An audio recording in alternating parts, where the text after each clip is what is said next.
What's up, guys? Yeah, you're looking at a new rules light fantasy adventure role-playing game designed by Chad Reese. Delves and Dangers. Yes, I just picked this up a couple weeks ago, and I've already been looking at it, been damaging it already. So, anyways, nice little booklet there. Yeah, they got my greasy Cheeto fingerprints on there already. Jeez. And let's go ahead and check this out because I'm going to go ahead and create a character here.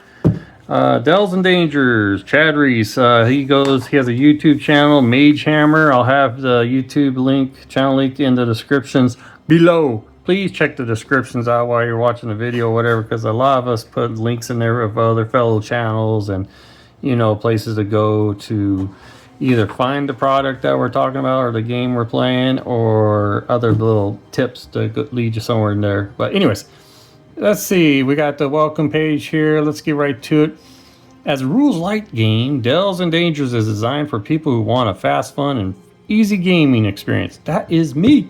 These rules are guidelines. Feel free to adapt, add, and subtract things to make them your own. That's the thing, man. Any game, it doesn't matter. Dungeons and Dragons, whatever. You get the rules out and you start playing it, it's your game. You can add or subtract whatever you want to, that's your game. Just don't be OP about it, okay? So you want to make the game challenging, man. You don't want to win all the time or whatever. You want to make it challenging. Delves and Dangers is the game where we got this game assumes some familiarity with role-playing games, but I hope it is rules light enough for those unfamiliar to play and enjoy. Got the core mechanics down here. This type of game looks like it can be rolling a certain amount of dice. It says roll a pool of 6-sided dice. So say your character has, I don't know, a weapon is 3D. That means you're going to be rolling 3 dice on that. And then there's modifiers, 3D plus 2D. So for specifications or whatever modifier.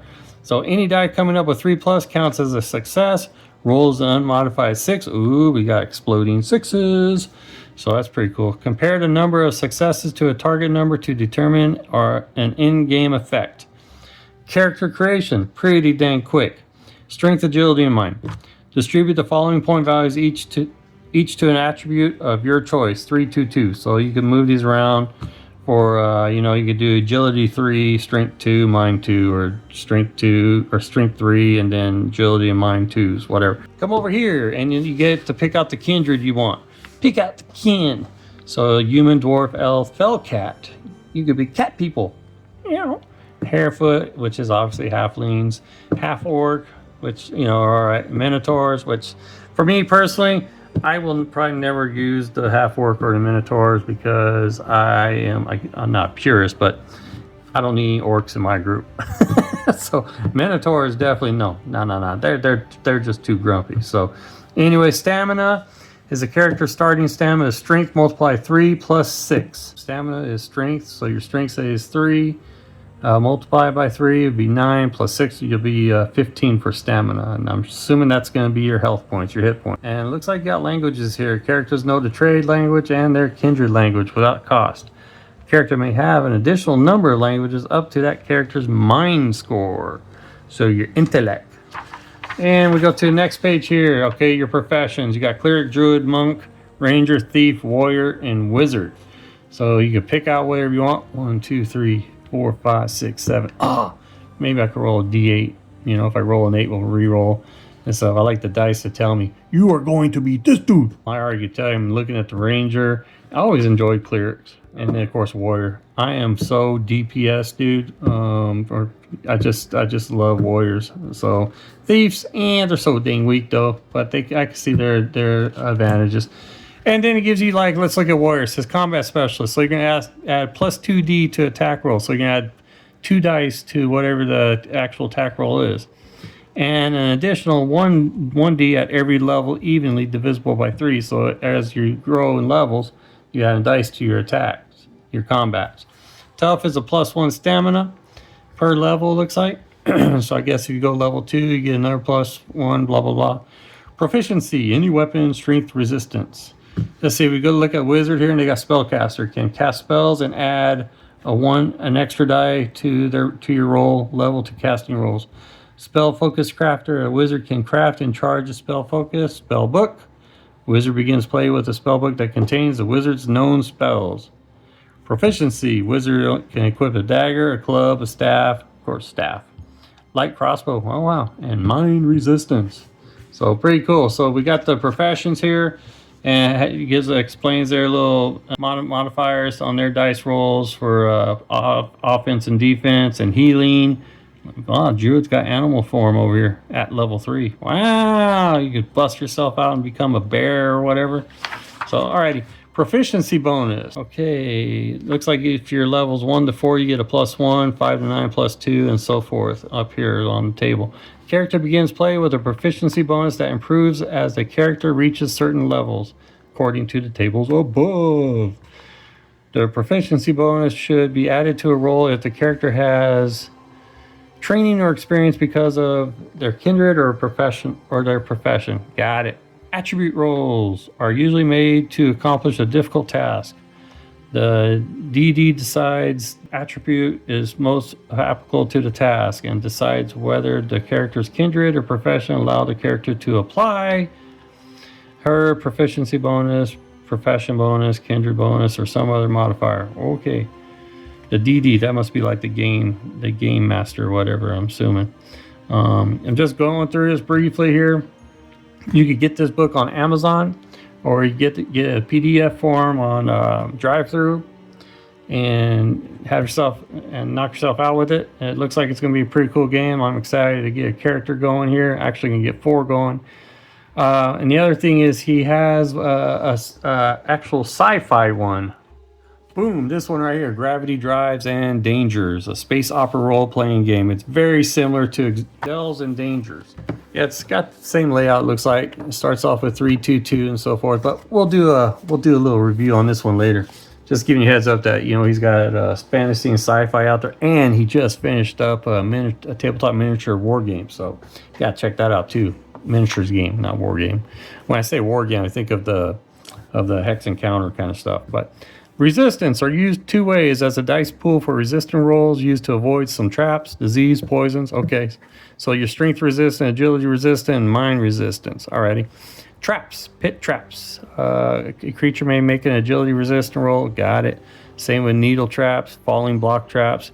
Alright, so it looks like you're doing a lot of agility rolls here for that. Okay, got it. Combat, it's by initiative. At the beginning of each combat round, each character rolls a dice, DL, what's DL? DL2 agility roll. Any character who is successful in this roll acts before the opponent. Okay. Attack roll. The attacker builds a pool of dice known as the attack pool for melee or range attacks. So like your melee attack is going to be your strength plus your weapon type plus your kindred, and then if applicable. Proficiency and bonus if applicable. All these are, you know, if applicable. So, but you got your strength and your weapon type and kindred. So if that kindred, yeah. So basically your strength and your weapon type are your 2 main. Range attack would be your agility and weapon type, and so forth is the same.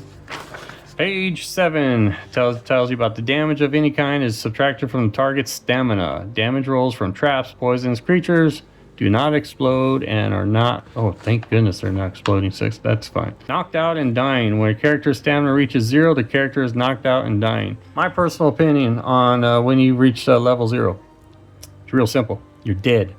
I'm kind of, you know, I can understand like, oh, you're just dead and they're bleeding out. Oh, but I don't know. That can add a little bit more time to the game or whatever, or, you know, can actually bring suspense, I guess, you know, a little bit to it. So, but I'm on the point of, you know, just like a video game. Your health level 0, you died. So, says here, unless knocked out, character is healed or the wounds are bound the round after being reduced to 0. The character makes a DL2 strength resistance roll or dies. I may just have it reach 0, you're dead, and move on. Combat modifiers, you got your cover, so you know if you're covered, you get range attacks, so forth. Range weapon is a melee. Attacker can make a range attack roll against a target who is within 5. But that attack, yeah, their movement's just like regular, like Dungeons & Dragons. 1 hex, you move 1 hex, it's 5 feet, so you get the total, you can move up to 30 feet, seems to be the general movement. So that's, you know, it's 5 into 36 hexes or 6 squares or however you want to do it. Range weapons and melee, invisibility. Wow, invisible creatures add a +3 dice to the attack rolls. Wow, attacker trying to attack an invisible character must first make a dice. I wonder if that's dice check or something. I don't know. I gotta look up what DL is. Sorry guys, I'm making this video as I just turned the pages here because I just got it and we're looking at it right now. Fighting with 2 weapons. An attacker may fight with 2 weapons, which is kind of cool. If at least one of the weapons is a light weapon. Okay, so when attacking with 2 weapons, an attacker makes a single attack roll using the attack pool of the primary hand weapon and adding a +1 die to that attack pool. Okay. If both weapons are light, the attacker may build the attack pool using agility. If one of the weapons is medium, then the attack pool must be built with strength. Okay, cool. So there's a little bit of a plus and minus on there when you got dual wielding. Other, the game master may call for other modifiers. Those modifiers should be, that's not going to really matter to me because I'm a solo player. Actions in combat round, a combatant may make a move action and 1 other action. So it's going to be your typical 2 actions here. So attack, cast a spell, use an item. Okay, gotcha. And then it has a weapons table here. What it's considered as a light weapon, medium, and heavy. With the star there, must be used with 2 hands. So your heavies are going to be your 2-hand weapons, heavy crossbow, polearms. And it has the +1, 2, and 3D. That means you add up an extra die for your light weapon. You have 2 dice for your medium and 3 dice for your heavy. So you're adding those to your dice pool. Armor. Light armor, you got medium, heavy, and shield, 1, 2, 3, and then +1 for your shield. And it's a -1 die stealth roll. Oh, stealth rolls. Okay, I can understand that because if -3 dice rolls, dice on your pool, because you know, scale mail, ring mail, half plate, yeah, it all makes noises. So light armor is the way to go, unless you're a big old brute man. I go heavy. Who cares if they see you coming, man? That's the whole point, is them to see you coming, because they're going to be scared to death because you're massive. So spell casting, a character must be a wizard to cast spells. Gotcha. And it gives you a whole roll of that. Spell books, if you got a spell book, wow. If the wizard studies the spell book every day to refresh herself about how the spells are cast, or suffer a -3D penalty to any casting rolls she makes that day. Oof, okay. And then it has tables of spells and what they do. Invisible Hand, Magic Bolt, and gives you a description here, the effect, whatever. So you got all that, your measures. Oh crap, there's a lot. There's a lot of spells there. Yep, so if you want to be a wizard, you got spells galore. Healing stones.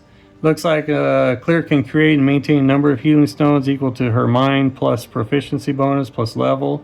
Each stone has 3 charges. Wow, alrighty. A healing stone loses its quality after a month. I work around that. Healing stones recharge all 3 charges at sunrise. Okay, so it looks like if you have a healing stone, it just refreshes each day. So you're allowed to use it 3 times each day, I guess. To use the stone, any character may invoke the name of the god and touch the stone to a wounded creature. Each charge used restores an amount of stamina equal to 1d6 plus 1. This roll doesn't explode. Okay. Alrighty, that's pretty cool. And then you got your harm. Oh, we got a stone for harming. Yeah, I mean, if you ever had a rock thrown at you, that's going to harm you, right? I know, I'm stupid. A cleric of an evil god can only maintain a single harming stone. Only the cleric who created a harming stone may use it. Alright, each stone can have 3 charges. Gaining a level. A certain amount of game sessions determined by the DM. Characters gain a level. We'll see. Check it when a character gains a level. Okay, we'll figure that out on solo. Hostile foes, creature resistant, stamina, and attack pool. So all the abilities for the creature here. In general, creature stamina is equal to strength multiplied by 3, same as the regular for the protagonist. So for more powerful foes or for leaders, may add whatever amount of stamina she wishes to the stamina total. Okay. And then it looks like we got nothing but a bestiary in the back here. So, yep, Big Bear, Bloodwing, Cultist, Deathwalker, Deathhound. Golly, we got a lot. And it's all in alphabetical order. My goodness. Medusa, Kobold Chief, Minotaur, Shark, Skeleton, Spiketail. Dang, Spiketail Lion. Stoning Lizard, tentacle face brain eater. So tentacle cat bees. So chocolate, yeah, it's got a whole bunch of stuff. And then your magical things with explanations, like an amulet of immunity provides its wearer with immunity to poison and disease. So I'm sure you find these in the dungeons or your adventures, your hex crawls, whatever, rewards, and that is it.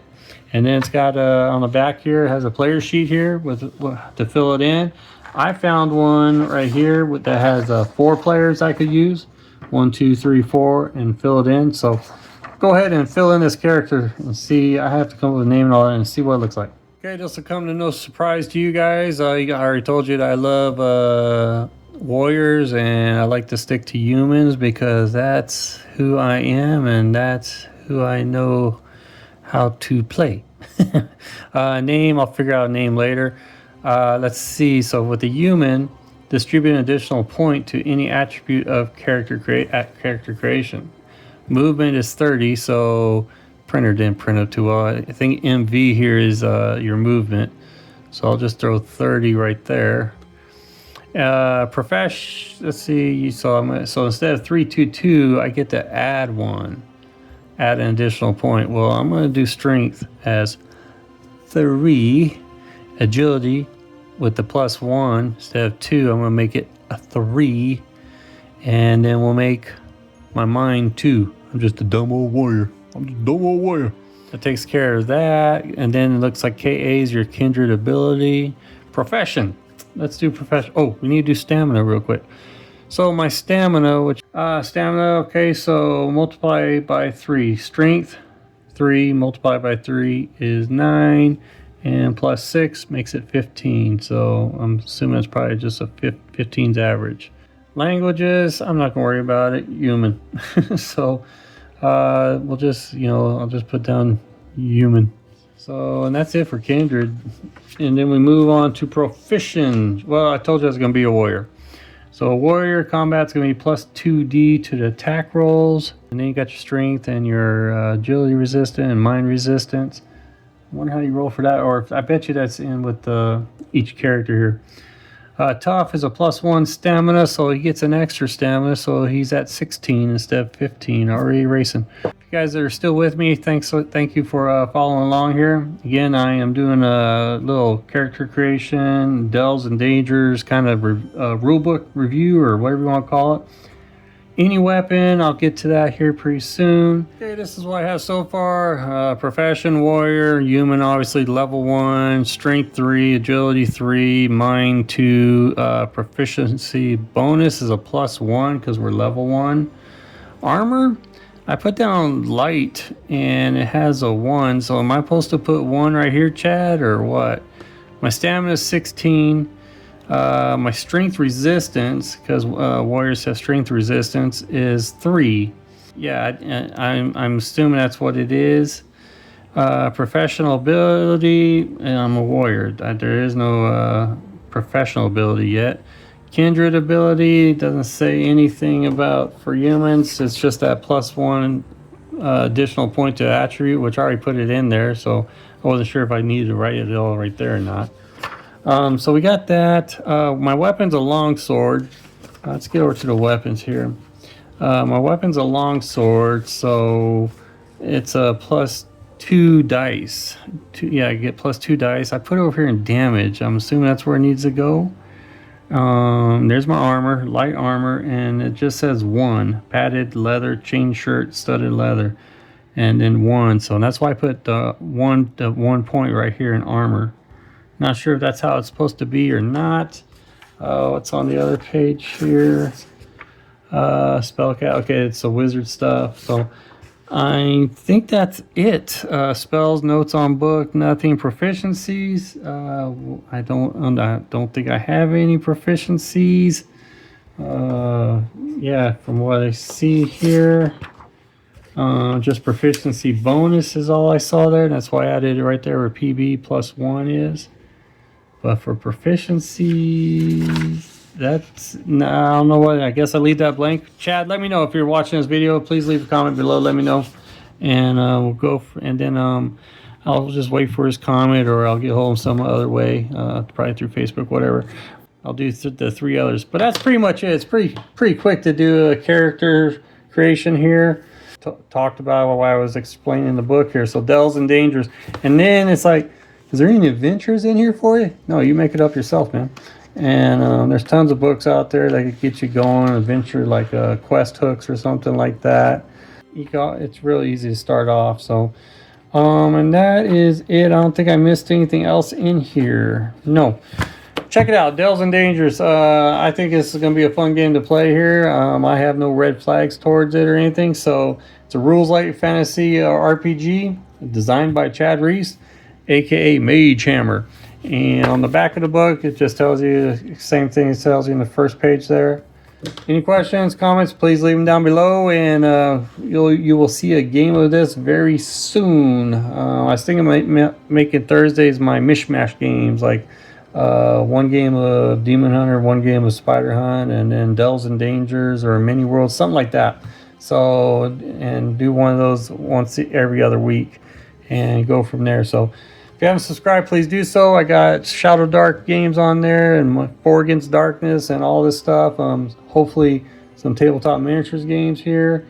And it just takes a while to set the table up for those. And I'm so into the solo RPGs because I just, boom, book down, player sheet here, roll the dice. So real simple. So you guys take it easy, and I will see you on the next video. Bye-bye.